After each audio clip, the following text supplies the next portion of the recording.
আসসালামু আলাইকুম। আশা করি আপনারা সবাই ভালো আছেন।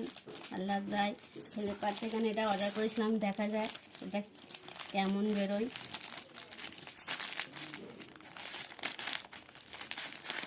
আগেও অনেক অর্ডার করেছি, সবই ঠিকঠাক বেরিয়েছে।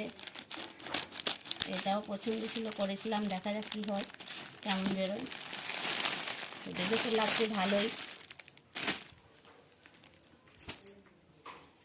ঠিকই আছে, মোটামুটি ঠিকই আছে। 560 টাকার এটা প্যান্ট, মোটামুটি ঠিক আছে, খুব একটা নয়, তবে ঠিকই আছে। 560 টাকার জিনিস আর কেমন হবে। দোপাট্টা, এটা দোপাট্টা, এটা প্যান্ট।